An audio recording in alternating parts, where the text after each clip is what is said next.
in a way that makes more sense than that other one. What is that one in the United States that was walking around and behind the bush somebody comes and talk to him? What is a Smith? Smith, you would be talking about the Mormons. From behind the bush, somebody come and he decided to create a church. I mean, between this other one that wanted to marry somebody and this other one walking and somebody behind the bush told him to start a church. Well, I don't know. I mean, that does bring up to the point again. Where do religions come from? And when we actually take a look, when we look at independent sources, at how they've been started, how they began, we find that it's just groups of people who are actually making them up. For example, the Christians were previously, the early Christians were previously Jewish. The only difference between them was that they thought Jesus Christ was the Messiah that was prophesied in the book of Isaiah. And that's the only difference. So those Jewish believers, along with their Gentile converts, they just believed that Jesus was the Messiah, and they decided to split up and form their own religion, which is Christianity. Well, they would have started out as a cult first. That's right, yeah. They were a sect, and they were persecuted until... But did they do that while still this man Jesus was alive, or this was afterwards? After they killed the poor man. That's right. Yeah. Now, obviously, this is assuming also that Jesus Christ did actually live, because there are other sources now that dispute that. I want to think that poor man did live. I want to think that was once upon a time somebody was fighting against the Romans for the freedom of the people. I think it sounds good to me. It sounds good. Why not? Well, it wasn't Jesus who was fighting the Romans, because he said at one point, I think, something to the effect that give unto Caesar what is Caesar's. So why the Romans were so much against him? Because the Romans killed him. Did he? No? Yeah. Well, we're taking a big step here. We're going from whether he existed at all to who actually killed him. All right, but in my mind, I want to think that somebody, doesn't matter the name or what, somebody was fighting against the Romans. I didn't like the Romans. Well, there was certainly plenty of Jewish people fighting the Romans. There was another Jewish gentleman with the same name, Jesus, who was leading the Zealots against the Romans. It's just that in the case of Christianity, the people who wrote the New Testament, the books of the New Testament, were careful not to upset the Romans by what they wrote. So you'll find that the Gospels and so on are pro-Roman Empire. Well, you cannot deny the culture where you are born and live, and something must get in your head. Well, now that you've written the book, right? What do you hope it will achieve? Well, I hope that this book gets people interested in science so that they can seek for themselves answers to the questions they have about their existence.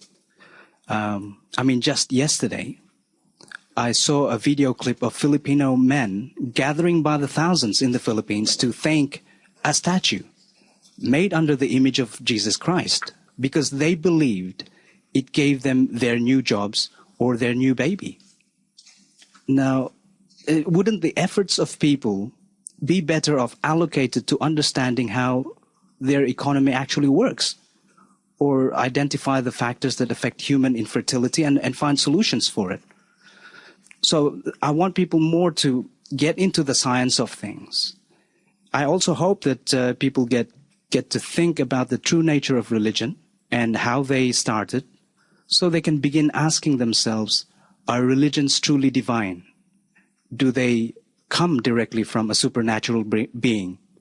Are scriptures really the word of God's? And yeah, especially like I was saying earlier on, as an immigrant, I want people to appreciate the countries we now live in, because the ideas of democracy, freedom, and freedom of speech are ideas that many of us just seem to regurgitate, but do not really appreciate or understand their importance and implications. So we can defend them against worrying trends that's happening now overseas in terms of the blurring of religion and state, freedom of speech, how some people are being killed because others don't like what they have to say, that sort of thing. Well, there's Muslim countries are pushing to get the United Nations Charter of Human Rights changed. That's right, yeah. And that they're not giving up on that, and it'll be putting us back to the Middle Ages if they are successful. And I do see in your book there is a lot of explanation of science. Yes. Right from the Big Bang, right through to explaining evolution. Yes. And it's quite a detailed explanation of how we've evolved from simple one-celled animals right through to the primates, and you've shown a tree all the way through. Yeah, I mean, to me that was important, and I think it is important for many people. I don't believe we need faith to believe in evolution.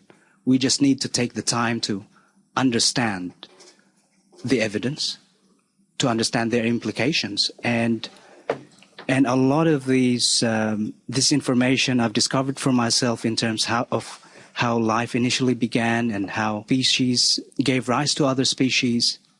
It's all exciting stuff for me. Well, we, and when I say we, is Lynn and myself.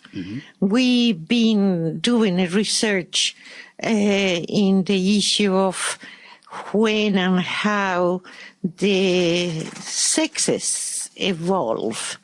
Right. We went to the issue of the algae and because we totally are against the idea that God, whoever he or she, God created males and then clone or, try to make the women out of the poor men. Yes. And we totally disagree with that. It is sexist, isn't it? And we totally disagree too that one sex is inferior or less important than the other. So we are doing the research of when in the evolution, when was the need to divide into two genders in order to reproduce, because the cells were doing a cloning of themselves. But it comes a time of evolution that they need to diversify, to move. In order to do that, they have to create the two genders. Oh, that's right, yeah. I suppose someone who is more